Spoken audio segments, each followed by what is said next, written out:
మేమైతే ఇప్పుడు సిక్కిపల్లికి వచ్చాం. చూడండి మంచి అడవుల్లో ఉన్నాం. మొత్తానికైతే ఎలాగోకల్లా చెట్టు దగ్గరికి చేరుకున్నాం. ఇంక చేయాల్సిందంతా కోయడమే. ఆ కోయడం ఎలా అంటే చాలా జాగ్రత్తగా కోయాలి. అటు ఇటు ఉన్న చేతులకి దెబ్బ తగే ప్రమాదం ఉంది. ఎందుకంటే కూసుగా ఉంటాయి ముళ్ళులు. కాబట్టి చూసి కోయాలి, నిదానంగా కోయాలి.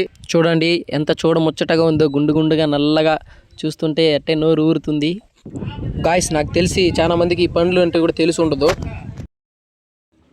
గాయస్ మొత్తానికి అయితే సరిపడ పండ్లు అయితే కోసుకున్నాం. మేము అయితే తినడానికి అయితే రుబ్బురోలు, దాంతోపాటు పచ్చిమిరపకాయ, కారము, ఉప్పు అని అయితే తెచ్చుకున్నాము. ఎలా చేసి తినాలో చూపిస్తాను. పండ్లకు సరిపడ ఉప్పు కారం అయితే దంచుకుంటున్నాము. దంచుకున్న తర్వాత ఏం చేయాలంటే ముందుగా కొన్ని పండ్లు వేసుకుని దంచినట్టు దంచుకోవాలి. గట్టిగా దంచితే గింజలు కాస్త పిండి అవుతుంది, తినడానికి బాగుండదు. మొత్తానికి పండ్లంతా దంచుకొని ఒక ఆకు మీద వేసుకున్నాము. వేసుకున్న వెంటనే ముందుగా మా అన్న అయితే తిన్నాడు. గాయస్ టేస్ట్ ఎలా ఉంది అని అడిగే లోపలే మా అన్నే ముందుగానే వారేవా అబ్బా సూపర్ వేరే లెవెల్ అన్నాడు గాయస్. వీడికైతే స్వర్గానికి వెళ్ళినట్టు ఉందంట గాయస్. సరే గాయస్ నెక్స్ట్ వీడియోలో కలుసుకుందాం. Thanks for watching.